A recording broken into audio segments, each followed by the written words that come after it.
Hey there, warm welcomes. Friends, we have already created one registration page and which is working properly with form validations. Today we're gonna build one login page.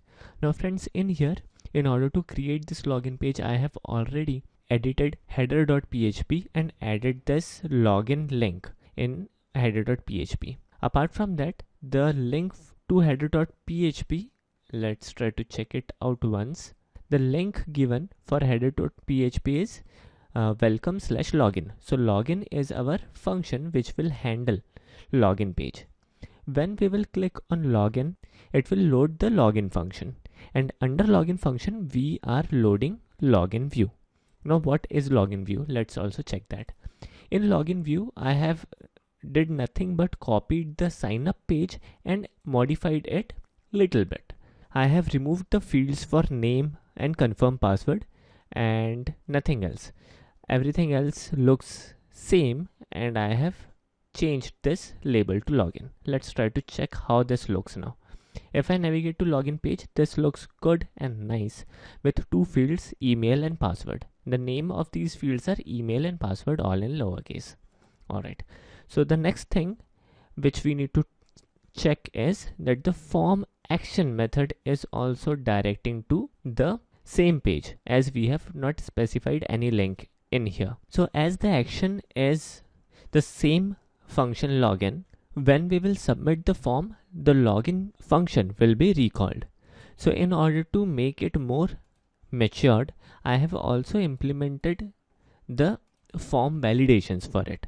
So I have added the form validation class and also set rules for email and password. The rules are email needs to be valid email and password needs to be minimum 5 to 8 characters. Alright, and if the validation are correct, then the else part would be executed. Well, if the validation fails, then we will reload login underscore view and we will also display the errors, which exactly what we have did under sign up page. So nothing more changed, but apart from this, in else part, now what we will do, we will, in order to check everything running till now properly or not, we will simply echo success in here in order to check validation is running or not. Let's check that. In email, let me type in test password 1234 and login. Okay, so the validation is working properly, and if I type in 1.1.com and password 12345 and login, then success. So the login page is working properly till now. Let's proceed further. So in else part, let us validate whether the user is proper or not. And how we can do that? We will simply verify whether the username and password matches from the value inside the database or not. But very small little thing which I skipped on last lecture is that whenever we store password, we need to encrypt it and then save it. So in order to do that, I have slightly modified sign up function and I have encrypted the password using MD5 algorithm. Alright, so in here in success page, we would be loading our model, obviously. So we have loaded the sample model, and if I navigate to sample model, in here I have created one check user, and this function receives email and password. Now in order to check or fire a query for checking whether the username and password are correct or not, let's take help of query builder class. In here, if you check this article, I have also made this particular article available in the lecture. Please go through it, it will be helpful for you. In here there are many hyperlinks. One of the hyperlink is looking for specific data. So if I click on here, we can either use this var function by passing the value and the compare value. For example, here in this example we are passing var name. Now what is name? Name is the name of the column, and value, name equal to Joe. So this is one of the example, or we can also pass the associative array directly. We will work with an associative array in a minute. Let's try to make things simple and copy and paste this particular thing. So in here we have email and the variable is email. All right, so we will again copy this and paste this here, and we will also check where. We will also check password. Now friends, when we use multiple where, this means we are using AND clause. Let me explain this bit more. So this to where statement means that select the value from table where email is email and password is password. All right, and from where we need to check this. Now again, we are checking the user, so we need not to worry about the content exactly what are those. We can count whether the count for this where clause is 1 or not, and we have something for it. So let me search for count, and here we have a function count all result. So we will use this. So let me copy this and let's paste it here, and this function receive the name of the table, and name of the table is users. Awesome. And we need to return the value, right, so that we can check whether the count is 1 or not. So our function is ready. Let us call this function and check our view. Let us call this function and gets going.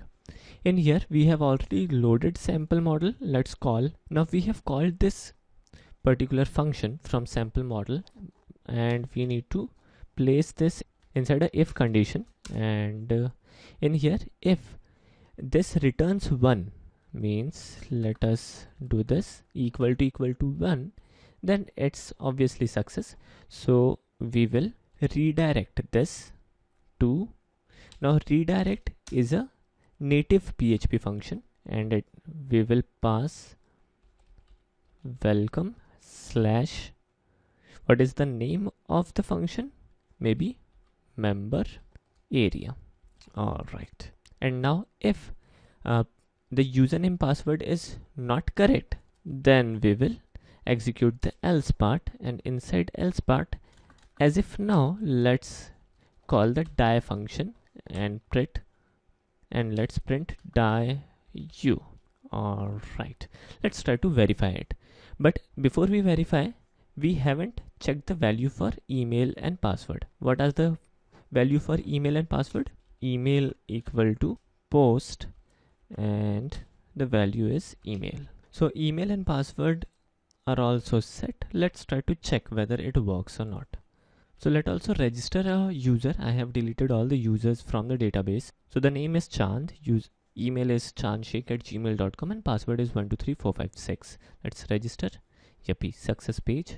So this worked, and email is chandsheikh@gmail.com, password 123456. Let's click on login. It's give me an error. Let's try to check what is the error, and the issue is with some kind of a spelling mistake. So let's try to identify where we have made mistake, and it must be in here. So it's email. All right, let's save this and reload this page. Continue. Why this is the message? Because we have made one more mistake in here. We need to type in MD5 and then convert the string into MD5 and then compare, because in database we are storing the value using MD5 algorithm. Let's reload this page. All right, so we are directed to member area, and that's super awesome. So this is how we can create a login page. But there is a catch. Whether I have a valid user account or not, if I directly come to this URL, let me show you this. If I cut this URL and open Google Chrome in incognito mode and paste this URL and hit enter, even then I'm able to reach in here. And why so? Because there is no identification mechanism implemented in this login page, and there comes session in picture. So we will deal with the session in next lecture. Let us quickly create the member area page and also the error page. Let us create an error page, and the name would be error view. All right, and in here let us do one smart thing. In here what we will do, we will echo inside double quotes. Let's do this thing, h2 and h2 close, and we will simply echo message msg. All right, and from login and from welcome.php we will load error view, and we will also pass the message so that this page could be used in multiple places. So let's do this under else part. So we have created this error view and we are redirecting, and if the user have successfully logged in, we are redirecting it to welcome/member area. So let us define a function, public function member area. So the member area page is also built and the error page is also built. So we can simply check it once. Member area view is also built and error page is also built. So let's check it out once. So if I click on login, then login failed. So everything looks good. And on next lecture we will check how to deal with session and how actual login page would be built on the same mechanism. Thank you for watching.